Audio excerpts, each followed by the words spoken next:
Au Rwanda, les déboires judiciaires se poursuivent pour Diane Rwigara. Le procureur général Jean-Bosco Mutangana a annoncé qu'il allait faire appel de son acquittement et de celui de sa mère le 6 décembre dernier. Le Mozambique a nommé 3 hauts responsables de la Renamo, le plus grand parti d'opposition, à des postes clés de commandement de l'armée. Ces nominations interviennent dans le cadre des efforts de consolidation de la paix. Au Nigeria, des hommes armés ont enlevé des passagers d'un bus près de la ville pétrolière de Port Harcourt, dans le sud-est du pays, où les kidnappings contre rançon sont fréquents.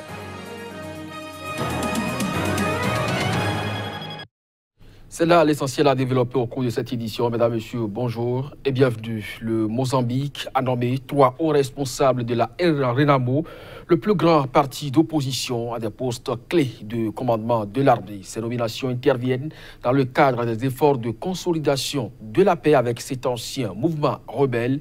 Les généraux de la Renamo ont été nommés aux postes clés des directeurs des opérations, directeurs de l'information militaire et directeurs de communication. Reportage.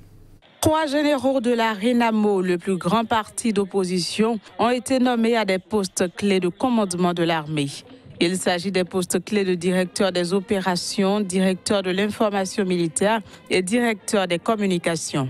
Ces nominations intervenues à la suite d'un accord conclu en juillet dernier entre le dirigeant par intérim de la Renamo, Momade Ossufo, et le président Philippe Nyusi, constituent un premier pas vers une paix globale. Elles doivent contribuer à promouvoir l'harmonie, la réconciliation nationale et le renforcement de la démocratie et amorcer le processus de désarmement, démobilisation et réintégration des combattants de la Renamo dans l'armée régulière.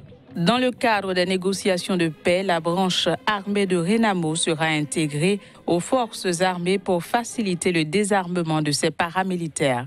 La Renamo a mené une guerre civile brutale de 16 ans contre le gouvernement mozambicain, un conflit qui a fait 1 million de morts avant la fin des combats en 1992. Les pourparlers de paix ont commencé en décembre 2016 où la Renamo a déclaré une trêve unilatérale pour mettre fin au conflit qui avait repris en 2013. Au Rwanda, le procureur général Jean-Bosco Mutangana a annoncé ce mercredi à la presse qu'il allait faire appel de l'acquittement le 6 décembre de l'opposante Diane Rwigara et de sa mère pour incitation à l'insurrection. Début décembre, Diane Rwigara, critique du président Paul Kagame, avait été acquittée d'incitation à l'insurrection et falsification de documents, des charges qui lui ont valu d'être emprisonnée pendant plus d'1 an.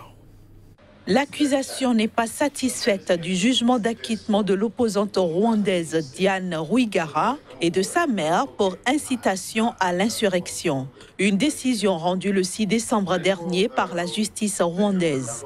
Lors d'une conférence de presse ce mercredi, le procureur général du Rwanda, Jean-Bosco Mutangana, a annoncé qu'il sera interjecté appel dans les prochains jours. En tant que procureur général, après avoir examiné la décision de la Cour, nous avons trouvé que certaines de nos preuves ont été ignorées alors qu'elles étaient solides. C'est pour cela que nous voulons exercer nos droits en faisant appel de la décision.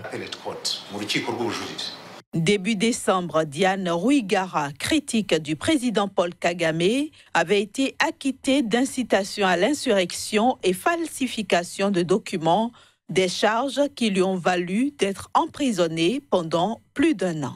Sa mère, Adeline, et 4 co-accusés avaient également été acquittés et ils sont tous concernés par l'appel du procureur général.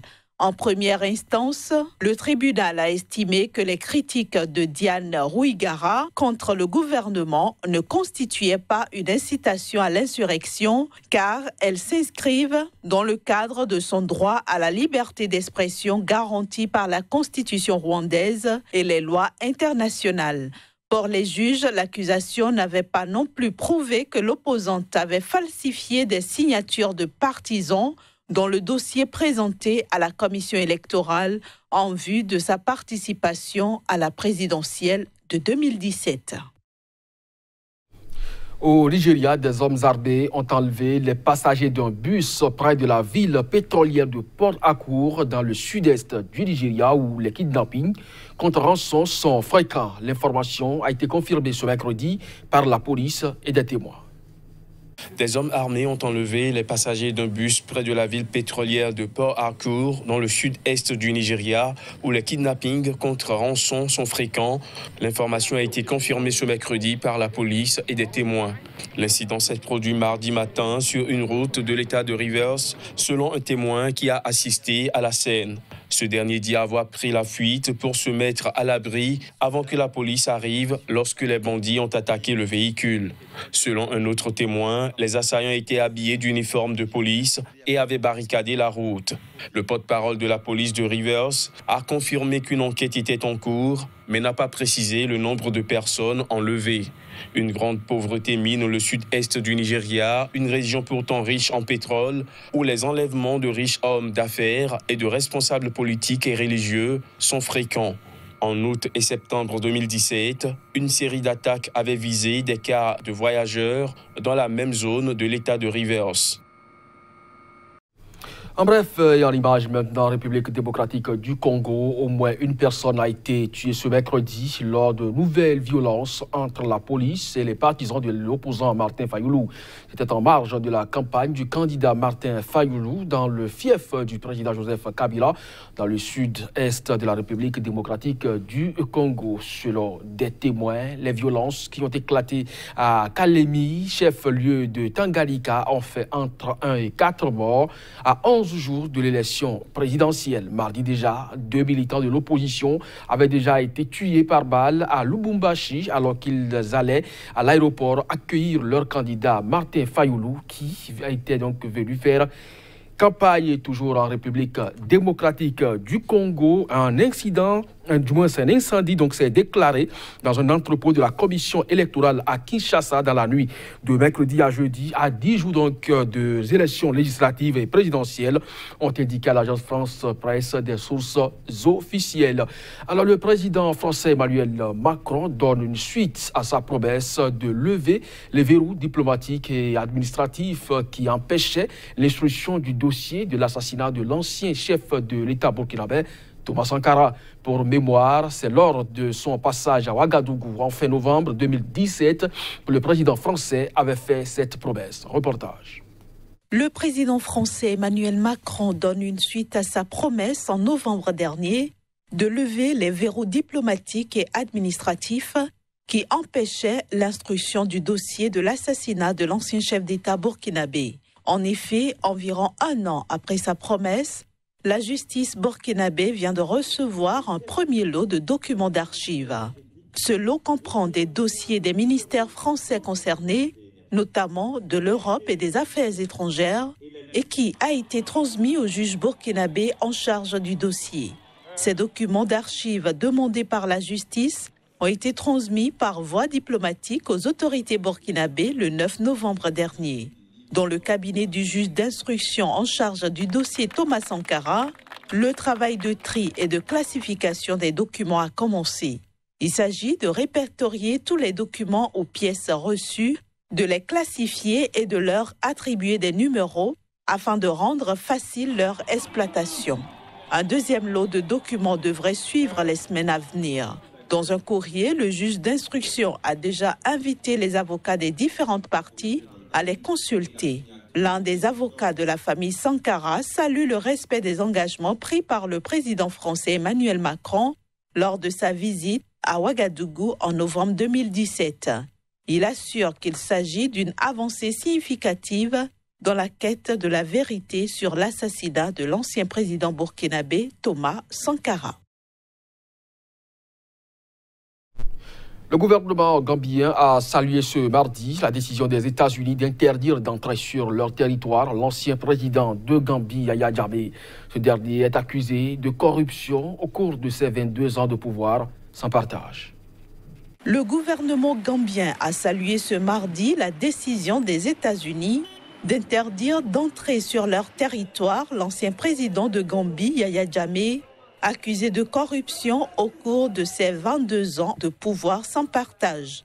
Son épouse Zineb Yahya Jammeh et ses enfants Mariam Jammeh et Mohamed Yahya Jammeh sont également visés par cette interdiction.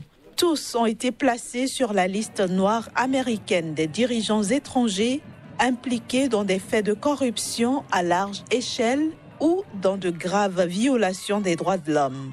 Tout en remerciant Washington pour sa solidarité avec la transition vers la bonne gouvernance et le respect des droits de l'homme, le ministère de la Justice a indiqué dans un communiqué que la décision américaine est en phase avec l'engagement du gouvernement gambien de combattre la corruption et de garantir l'établissement des responsabilités pour les violations des droits de l'homme. En Égypte, 6 organisations non gouvernementales ont réclamé ce mercredi une réponse de l'ONU sur des représailles. Celle-ci aurait été menée dans le pays sur des personnes rencontrées par une experte onusienne lors de sa récente visite dans le pays. Les détails.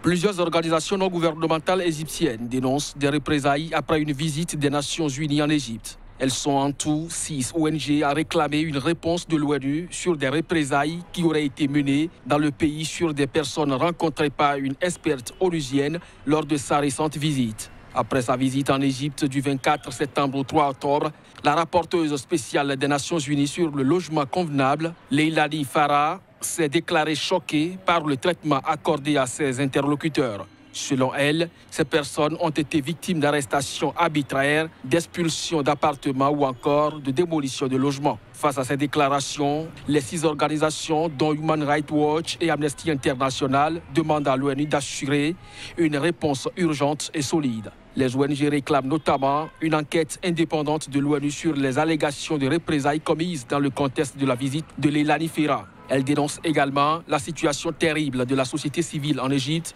ainsi qu'une habitude systématique des autorités égyptiennes qui consiste à attaquer toute personne fournissant des informations à l'ONU sur les violations des droits de l'homme. Selon les ONG, une absence de réponse ne fera qu'encourager des violations similaires à l'avenir et risquerait de saper l'accès et la crédibilité des experts de l'ONU et de l'ensemble du système des droits de l'homme. Depuis 2013 et la destitution par l'armée du président issu des frères musulmans Mohamed Morsi, le président Abdel Fattah al-Sisi mène une répression féroce contre toute opposition à son régime islamiste ou laïque. La première ministre britannique Theresa May a déclaré qu'elle se battra de toutes ses forces contre le vote de défiance déclenché par des députés de son parti conservateur. Il faut dire qu'elle s'est mise à dos son parti après avoir décidé de reporter le vote au Parlement britannique sur l'accord de Brexit. Sir Graham Brady a confirmé qu'il a reçu 48 lettres de députés conservateurs et qu'il va donc y avoir un vote de confiance à l'égard de mon leadership sur le Parti conservateur. Je me battrai contre ce vote de toutes mes forces. Des propos qui ne laissent paraître aucun doute sur la ténacité de Theresa May à conserver son titre de première ministre britannique. Elle joue son avenir politique avec un vote de défiance organisé à l'initiative de son parti conservateur, qu'elle s'est mis à dos avec sa décision de reporter le vote au Parlement britannique sur l'accord de Brexit. Graham Brady, président du comité 1922 et responsable de l'organisation interne des Tories, a annoncé que le seuil des 48 députés conservateurs nécessaires pour déclencher ce vote avait été atteint. Le vote sera organisé à la Chambre des communes ce mercredi. Le dépouillement sera immédiatement fait, puis s'en suivra l'annonce du résultat. Si au moins 159 députés sur 316 conservateurs s'expriment contre la première ministre, celle-ci sera renversée. En attendant les résultats, May doit se rendre ce mercredi après-midi à Dublin pour de nouvelles discussions avec son homologue Leo Varadkar, l'un des principaux intéressés sur la question du backstop, avant de retourner à Bruxelles pour un Conseil européen tourné sur le Brexit jeudi. Rappelons que le Royaume-Uni doit quitter l'Union européenne le 29 mars 2019. C'est la fin de cette édition. Merci de nous avoir suivis. Restez en compagnie de Sika pour les programmes à venir.